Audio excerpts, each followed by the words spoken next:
We'll start off our conversations this morning with the Abuja Electricity Distribution Company. And joining us via Zoom is the Managing Director of the Abuja Electricity Distribution Company. His name is Engineer Chijoke Okuokenye. Did I get it right? Good morning. Good morning. Yes, that's right. Okuokenye.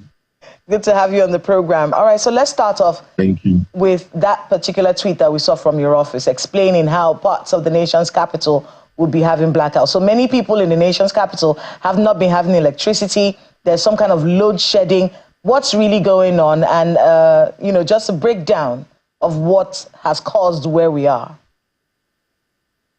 Okay. So the Federal Capital Territory, Federal Capital Development Authority is carrying out a road dualization project along the Outer Southern Express area of Abuja, close to the transmission station at Apo. And this has meant that we had to do the relocation of some of the transmission network that is on the existing right-of-way of the road that is the dualized part. So because the road is being expanded, we had to move the electrical infrastructure. And that has meant that we had to shut down some of the transmission, or that particular transmission station, and a few other stations feeding from it.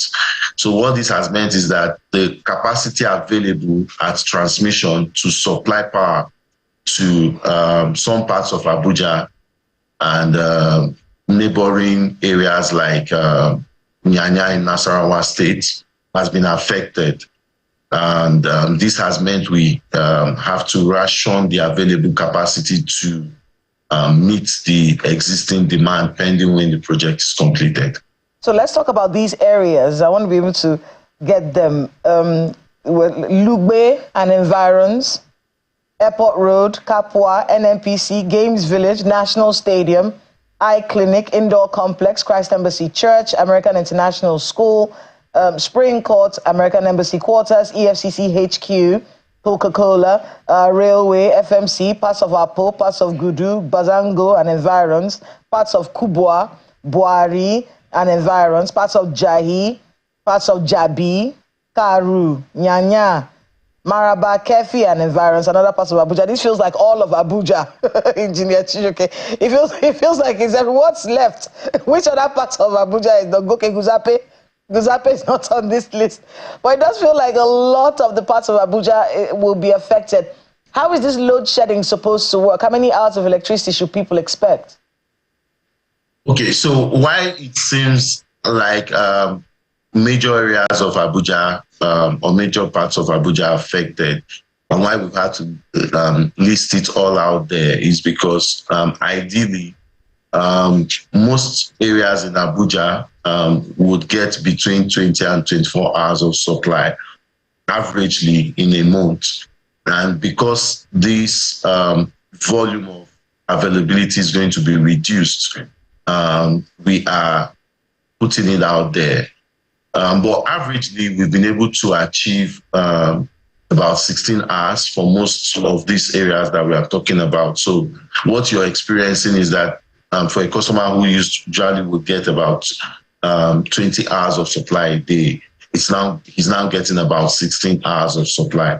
And because we take service delivery very important, we feel that this is something we needed to communicate so that they don't start thinking that there is an issue with maybe their transformer or anything.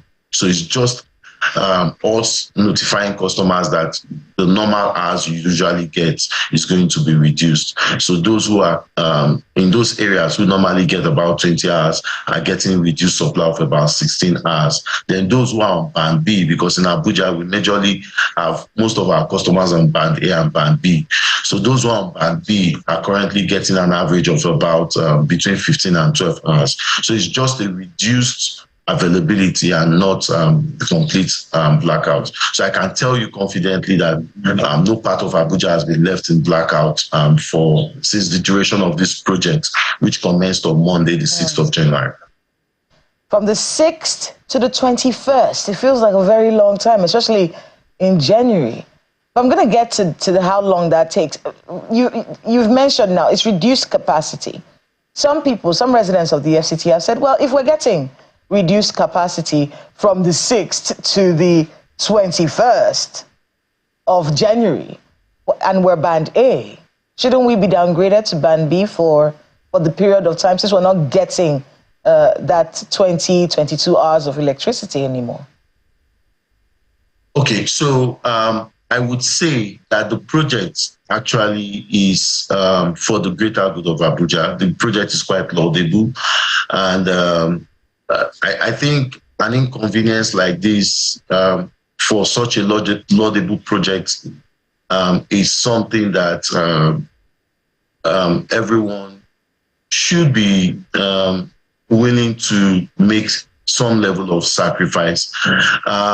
We are trying our best to make sure that even those band A customers, we are able to supply as much as 20 hours. However, I don't think that this little inconvenience will warrant a reset on tariff. But if it becomes necessary, I think working with the regulator, there can be a workaround on how to compensate customers, especially those who become adversely affected. But we don't see that happening.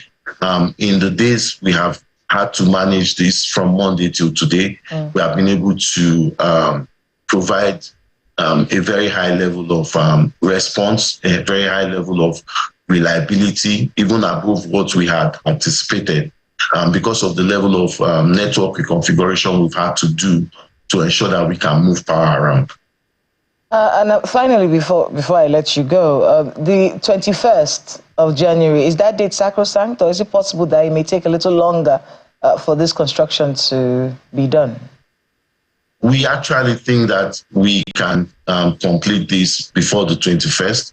So I would say 21st is a worst case scenario. We do not see timeline moving beyond the 21st. There is a very strong project management team that has daily debriefing on this, so I don't see any reason why this should extend beyond 21st, unless maybe there's a force majeure, but we don't anticipate any of such. So we believe that all things being equal, we should be in on or before the 21st of January. I mean, I really do have to commend your team, Engineer Chijioke, because I think for the past few years, I think it was when you came in as MD, the communication has been fantastic. I have to give you that. I have to give that to you and your team.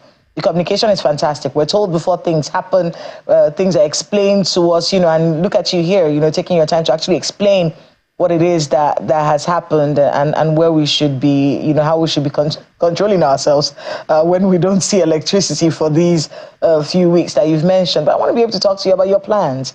What are the plans for the Abuja Electricity Distribution Company, for the residents of Abuja? What new thing are you doing this year?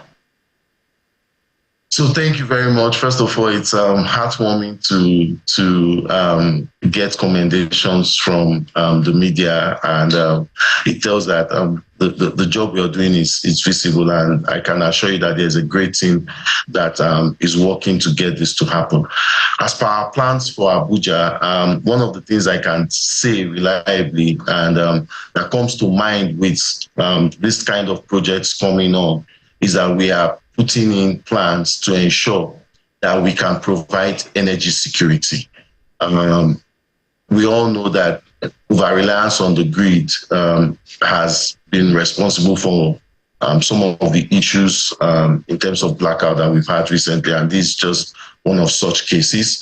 So one of the things we are really focusing on is embedded generation, to ensure that going forward, even when there are issues with the grid, Abuja people can go to sleep comfortably, knowing that we will provide them with power.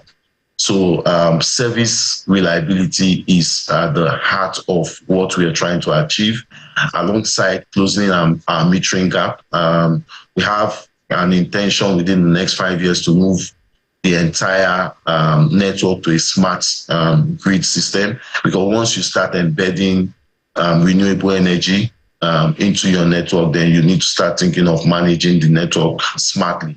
So metering, smart grid deployment, and embedded generation are three main focus areas we are looking at, just to ensure that customers get reliable service, and we provide happy, satisfied customers. I see your workers, they come to my neighborhood quite a lot to come and check who's stealing electricity. They come and they check the meters, to make sure that everyone is adhering to the rules that we have.